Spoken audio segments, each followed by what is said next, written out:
I feel sorry for Matthew. Really I do. Having your best friend suddenly leave school like that just up and leave your whole life must be hard. Especially for a kid who's only just started juniors. The thing is, Matthew's been acting out since it happened. Refusing to eat. Not wanting to go to lessons. His parents were understanding at first, but after he lashed out and hit his mum mid-tantrum the other day, it was the final straw. At some point, when sympathy fails, you have to switch to discipline. That's where I come in. I'm the boy's granddad. We didn't see each other much when he was growing up, and perhaps because of that, maybe because he doesn't know me as well as he knows his parents, he's always shown me respect. A little bit of fear, too. But that's okay. A little bit of fear can be good. I decided a story might be the best approach. Something scary, but with a moral to it. Something to make him understand that bad behavior has consequences. Matthew was huddled up in bed when I came into his room. Under the covers in his PJs.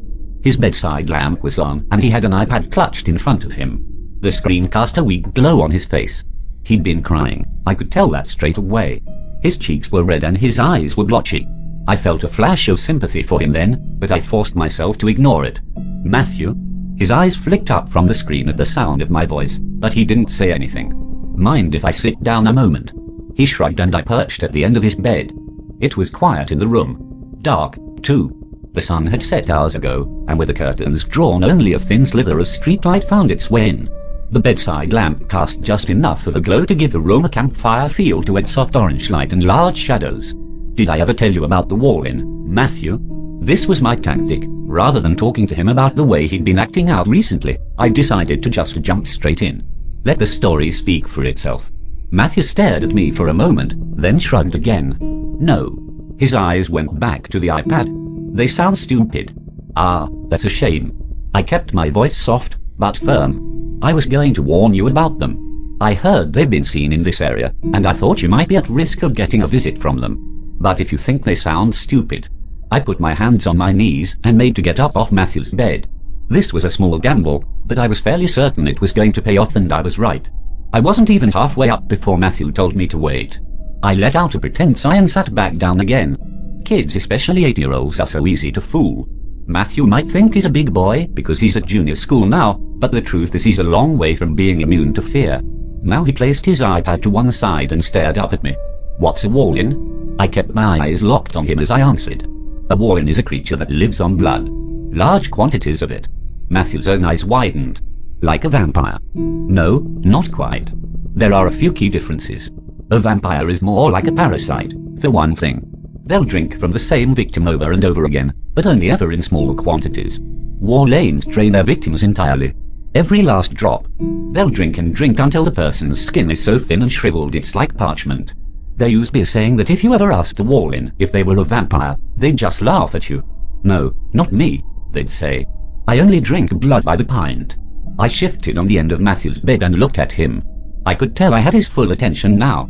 He was watching me closely, his mouth slightly open. His little fingers gripped the edge of the duvet. There are other differences too, I continued. Wall-ins can shapeshift. Not just into bats, either. Their true forms are repulsive, but they can put on a second skin to disguise themselves. They also hibernate. Typically a wall-in will wake every few years or so, spend several months feeding, then go back to sleep. By the time they're done, they're so bloated they can barely move. Their bodies swell up like ticks. I shuffled along the bed so I was closer to Matthew, leaning over him. The lamp on his bedside table cast its glow over me, and I knew it must be projecting a giant shadow on the wall behind me. A shapeless monster. But do you know what the biggest difference of all is, Matthew? I whispered. The thing that really sets wall-ins aside from vampires? He shook his head, slowly. His eyes didn't leave mine. Well, wall-ins only like the taste of children, I said. Bad ones. If they can find a really bad child, say, a child who refuses to go to school, or who hits his parents, then that's the one they'll always choose to take. Because they know those are the children that won't be missed after they're gone. Shadows danced on the walls around us. Worry lines creased Matthew's brow. His eyes were big and round. I wondered for a moment if I'd gone too far, maybe scared the kid a bit too much, but I quickly dismissed the idea. He had to learn. So, the wall-ins. Matthew's voice was barely audible. How do they take the kids? I smiled. Well, the best way to protect yourself is by being good, of course. Then they'll probably go for someone else instead. I glanced up at the thin crack of streetlight filtering in through Matthew's curtains. But if you're really worried, there are other things you can do to protect yourself. If you ever hear 4 taps on your window at night, for instance, then whatever you do, don't look outside. 4 taps. 4. Tick tick tick tick. Just like that. If you ever hear a noise like that, my advice would be to stay in bed. And don't make a sound. What happens if I look out? That's how they get you. You'd look out that window and you wouldn't see anything scary at all, at least not at first. You'd look down and you'd see someone you know well, maybe a family member. Maybe that friend of yours who moved away from your school recently. Brian. Right, Ryan. So you'd look out the window and Ryan would be there, same as he looked when you last saw him. He'd be standing in the garden below, staring up at you, waving. Then, when he had your attention, he'd beckon for you to come down and join him outside. Maybe he'd place a finger over his lips, too, to shush you, so you didn't wake your parents. So anyway, you creep downstairs, being as quiet as possible, and let yourself out the back door. The garden's dark, and you can hardly see anything. It's all shadows. There's no sign of Ryan anywhere. You can hear cars in the distance, and the rustle of the wind in the trees, but nothing else. Then, just as you're starting to think about going back inside, you see him, Ryan. He's not in the garden anymore. Now he's on the road outside your house, waving at you through the gate. As you wave back, he disappears behind the hedge. I wouldn't do it, Grandad. Matthew's voice was soft and panicked. I promise. I wouldn't follow him. I'll be good. I carried on as if he hadn't spoken. As you go down the garden path, you're starting to feel it. The unease. A small part of your brain knows something isn't right, but the rest of you is so happy to see Ryan again that you ignore it. Ryan would never hurt you, would he? Ryan's your best friend. So you go through the garden gate, and you turn in the direction you thought Ryan went. But now there's no sign of him again. Now the only thing in front of you is a van with the back doors open. It's dark inside. You wander over to it, wondering if maybe Ryan is somewhere in that darkness. You're only 2 feet from the van when something grabs you from behind. Matthew let out a sharp breath. His face was a pale moon in the room's darkness.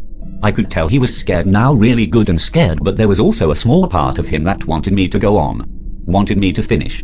Just before you're bundled into the back of the van, before you're taken away from home forever, you catch a glimpse of it. Your captor. It doesn't look like Ryan anymore. Now you're seeing the skin below the skin. Dark, empty eyes. Brown fingernails.